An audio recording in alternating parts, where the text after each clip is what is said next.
পৃথিবীতে আর কোথাও হয় না, যেটা এখানে হয়। আমাদের সমাজের অবস্থা হলো 100 টাকা দিয়া এক এক মুসল্লি মাশাআল্লাহ 1 লাখ টাকার পাওয়ার দেখায়। কিছু কিছু জায়গায় তো সভাপতি সেক্রেটারি সাহেবদের অবস্থা এমন ভয়াবহ, এত বেশি কর্তৃত্ব খাটানোর চেষ্টা করে, ইমাম সাহেব মাঝে মাঝে মনে হয় কয় যায় নামাজটা সাইরা সভাপতি সাহেব সেক্রেটারি সাহেবদের নামাজটা হরাইতে দিয়া দিই, আমি আর কি ইমামতি করতাম।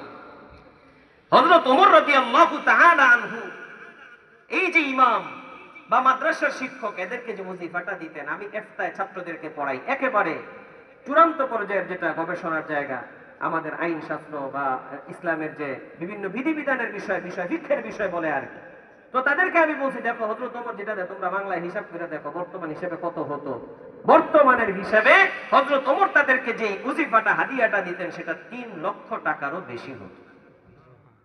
আমরা 5-7 হাজার 3,000 4,000 দিয়ে তো বিশাল বড় অবস্থা, ভয়াবহ। আমি বলি যদি সামর্থ্য না থাকার কারণে না দিতে পারেন, আল্লাহর কাছে দোয়া করবেন, মাপ চাইবেন, আল্লাহ সামর্থ্য দিয়া দাও। আর সামর্থ্য থাকার পরেও যদি না দেন তাহলে তওবা করবেন, আল্লাহরে কইবেন আল্লাহ তৌফিক দাও যেন দিতে পারি, মনটা তৈরি করে দাও।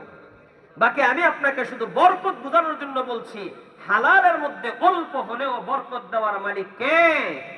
এজন্য হারামটাকে আমরা ছাড়তে রাজি আছি তো ইনশাআল্লাহ।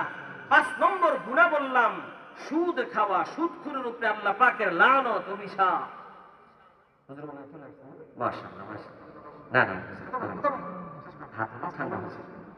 বলছি হুজুর এটা শেষ, একবারই শেষে চলে আসছে আলহামদুলিল্লাহ। 5টা গুনার কথা আপনাদের সামনে বললাম আলহামদুলিল্লাহ, হুজুরও চলে আসছেন।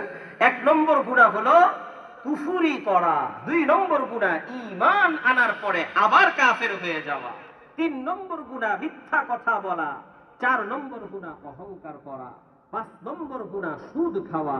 আল্লাহ তাআলা আমাদেরকে প্রত্যেকটা গুনার থেকে পরিপূর্ণরূপে বেঁচে আল্লাহর রাসূলকে রাজি খুশি করে দুনিয়াতে আখিরাতে উভয় জাহানে 100 ভাগ সুখ শান্তি সফলতা অর্জন করার তৌফিক দান করুন।